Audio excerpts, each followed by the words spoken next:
Assalamualaikum warahmatullahi wabarakatuh. Pandemi COVID-19 melibatkan dampak bagi kehidupan manusia, terutama pada pelajar di Indonesia.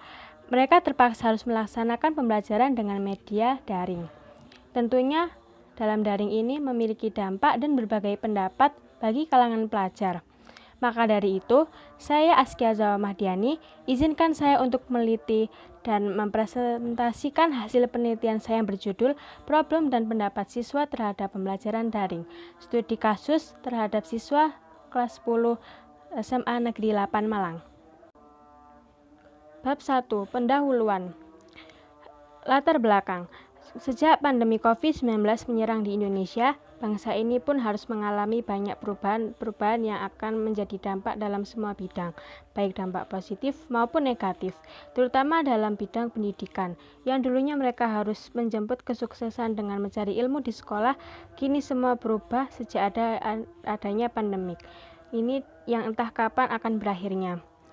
Kini dengan terpaksa mereka harus menjalankan kewajiban sebagai pelajar dengan di rumah atau pembelajaran jarak jauh yang biasa disebut dengan daring. Karena kondisi yang cukup tidak memungkinkan jika adanya pembelajaran di sekolah. Hari demi hari, para siswa menjalankan kewajiban mereka untuk menuntut ilmu dengan pembelajaran jarak jauh. Namun tidak semua mereka menjalankan kewajiban mereka dengan mulus dan tanpa hambatan. Di balik itu semua, juga terkadang terdapat problem-problem yang saat terjadinya pembelajaran daring, entah problem di lingkungan rumahnya atau lain-lain.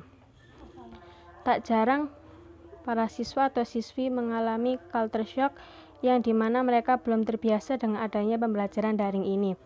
Mereka mungkin belum terbiasa belajar menggunakan teknologi yang ia belum pernah menguasai sama sekali karena mereka mungkin terbiasa dengan menggunakan buku.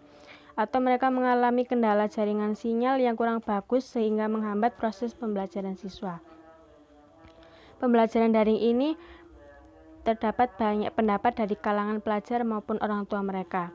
Terdapat banyak pro kontra dalam kegiatan ini. Mereka juga tak jarang menganggap bahwa pembelajaran daring ini tidak efektif. Terkadang siswa hanya mendapat tugas yang tanpa materi. Tak jarang mereka terkejar deadline yang diberikan gurunya dan mereka mengeluh karena tugas yang diberikan gurunya terlalu cepat. Selain itu, mereka juga merasa jenuh pada saat daring. Yang biasa mereka belajar bersama tatap muka dengan temannya, namun sekarang mereka hanya bisa berinteraksi lewat sosial media. Dari problem umum siswa yang saya jabarkan, saya ingin meliti apakah para siswa atau siswi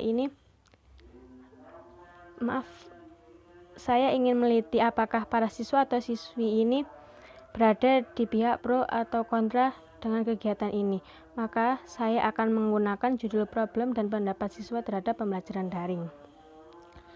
Rumusan masalah. Yang pertama, apa problem yang dihadapi siswa? Yang kedua, apa pendapat mengenai pembelajaran daring ini? Tujuan dan manfaat. Tujuan. Yang pertama, untuk mengetahui problem siswa pada saat pembelajaran daring. Yang kedua, untuk mengetahui pendapat pada saat pembelajaran daring. Manfaat. Manfaat teoritis dijadikan sebagai ilmu pengetahuan bagi seluruh warga SMA Negeri 8 Malang. Manfaat praktis dapat dijadikan referensi solusi untuk kedepannya.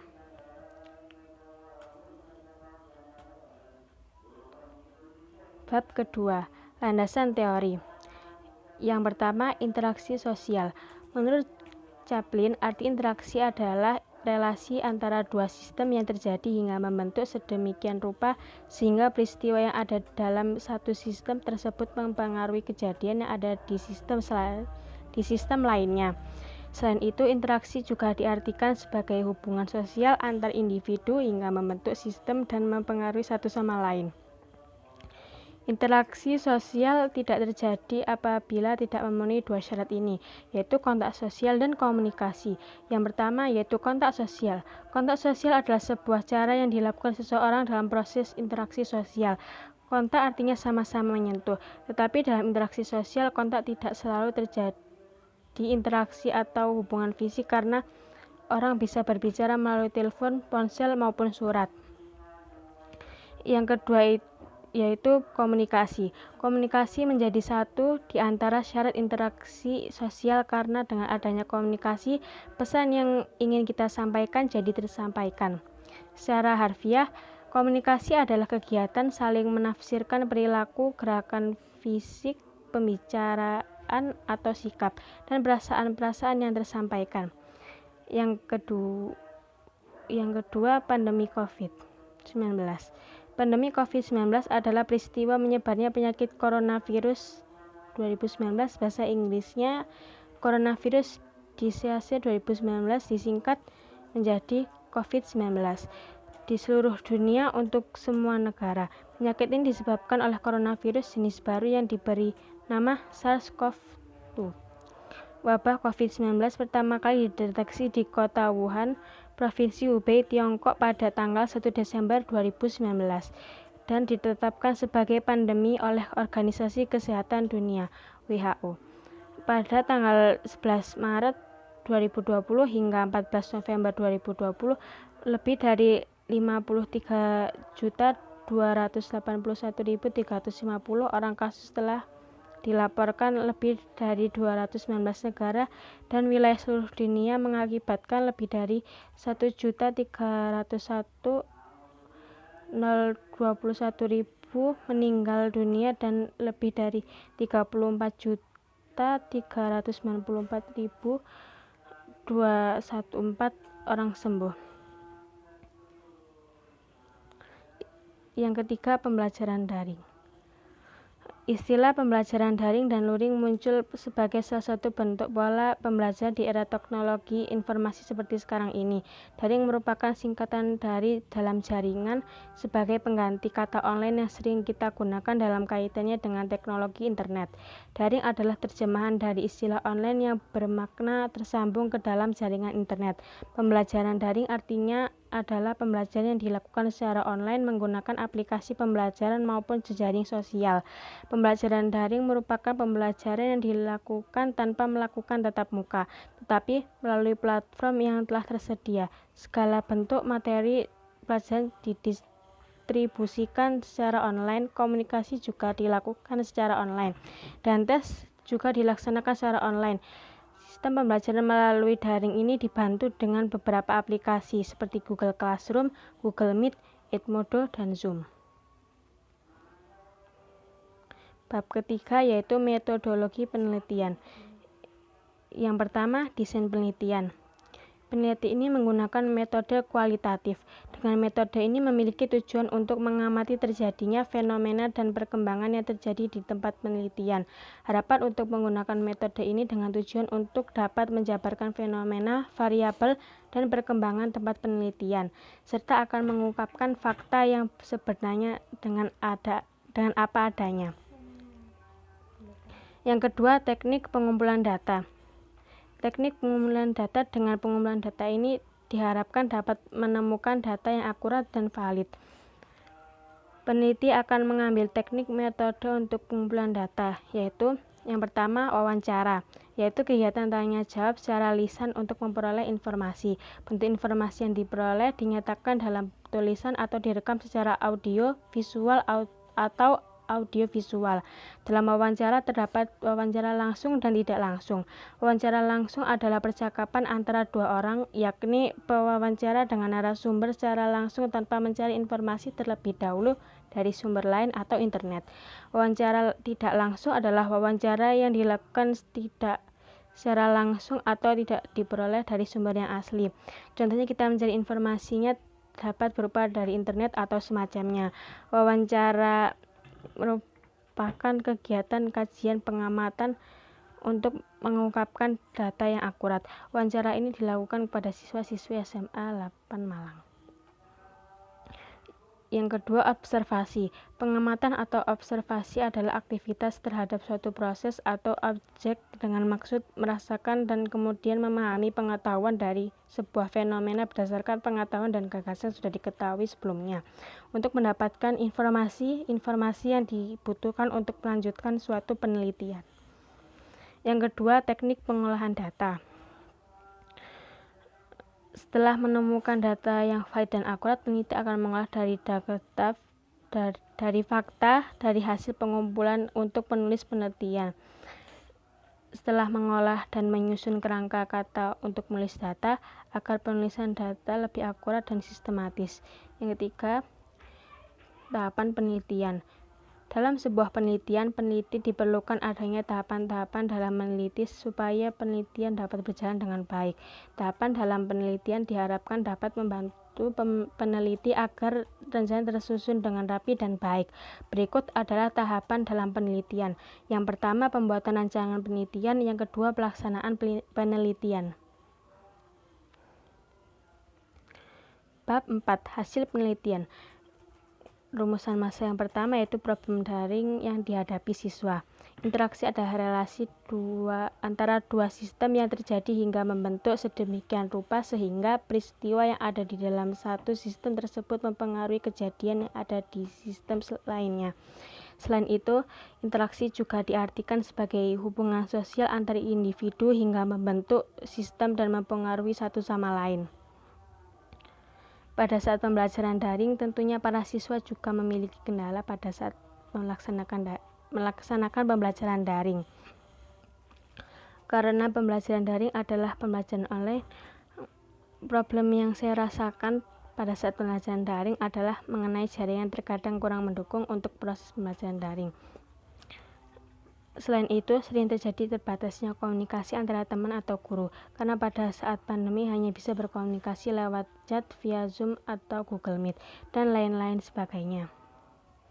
Terbatasnya komunikasi terkadang membuat materi yang diberikan oleh guru menjadi kurang masuk dan terkadang juga sulit dipahami. Selain itu, kerap kali pada saat pembelajaran daring timbulnya rasa malas dan konsentrasi. Hal ini membuat agak terhambatnya dalam proses pembelajaran daring. Dari data lapangan, siswa hampir semua memiliki kendala yang sama. Mereka menjawab pada saat daring berlangsung tiba-tiba jaringan atau sinyal yang lemah. Jaringan yang lemah dapat menghambatnya pembelajaran daring. Namun hal itu bisa diatasi dengan mencari sinyal yang lebih baik, membeli kuota atau meminta hotspot, dan Kemendikbud juga memberikan keringanan yaitu dengan memberi kuota internet secara gratis.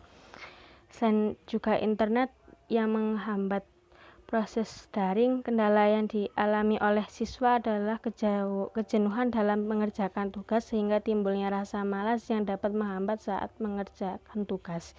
Dan karena pembelajaran berlangsung di rumah, terkadang siswa juga harus membantu pekerjaan di rumah. Kurangnya komunikasi dengan guru dan teman juga membuat kesulitan dalam mencerna materi yang diberikan oleh guru.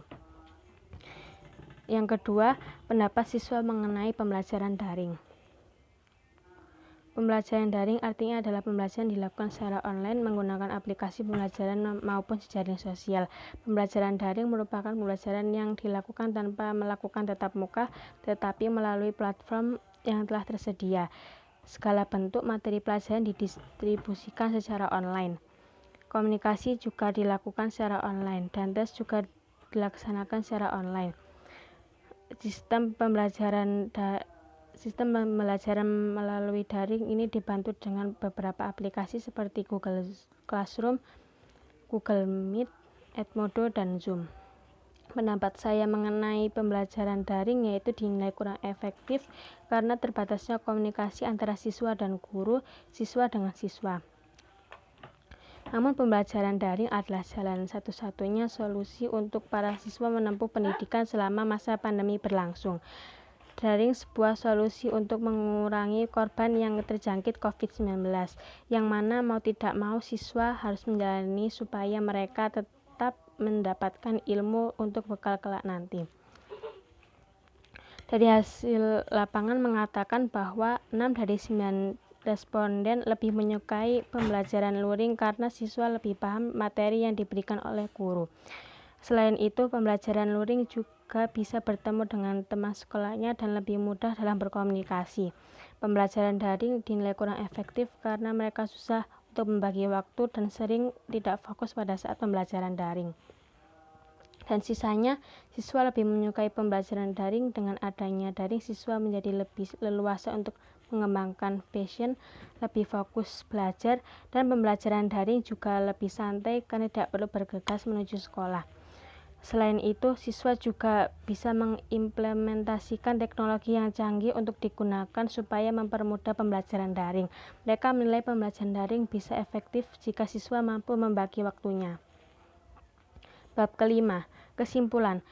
Untuk kesimpulan, berdasarkan hasil penelitian yang berjudul Problem dan Pendapat Siswa Terhadap Pembelajaran Daring, dapat disimpulkan bahwa siswa-siswi SMA Negeri 8 Malang lebih menyukai pembelajaran luring dibandingkan pembelajaran daring. Karena pada saat pembelajaran daring, siswa mengalami berbagai problem dan dinilai kurang efektif dalam proses pembelajaran untuk menempuh pendidikan. Bagi siswa, pembelajaran luring lebih efektif dibandingkan pembelajaran daring karena siswa lebih paham dengan materi yang disampaikan oleh guru. Selain itu, mereka bisa bertemu dan berkomunikasi secara langsung dengan teman-temannya. Saran yang ingin saya ajukan terkait proses pembelajaran siswa ialah lebih sering menggunakan pembelajaran daring lebih sering menggunakan pembelajaran luring dibandingkan daring, dengan syarat selalu menaati protokol kesehatan dengan mencuci tangan, menjaga jarak, dan senantiasa menggunakan masker saat kegiatan berlangsung, supaya siswa dan siswi tidak terlalu jenuh dengan pembelajaran daring. Selain itu, siswa-siswi juga memahami materi yang disampaikan oleh guru dan bisa berkomunikasi dengan guru dan teman-temannya. Walaupun sudah ada pembelajaran luring, yaitu dengan dibaginya absen ganjil dan genap, menurut saya sebaiknya diganti dengan contoh absen 1 sampai 18, lalu selanjutnya absen 19 sampai terakhir. Hal ini supaya siswa dan siswi dapat bertemu dengan teman sekelas yang lainnya. Daftar pustaka, interaksi sosial dari www.kompas.com dan www.bola.com. Untuk pembelajaran daring dari www.alkifayariau.ac.id. Wawancara langsung dan tidak langsung dari brainly.co.id. Observasi yaitu dari raharja.ac.id.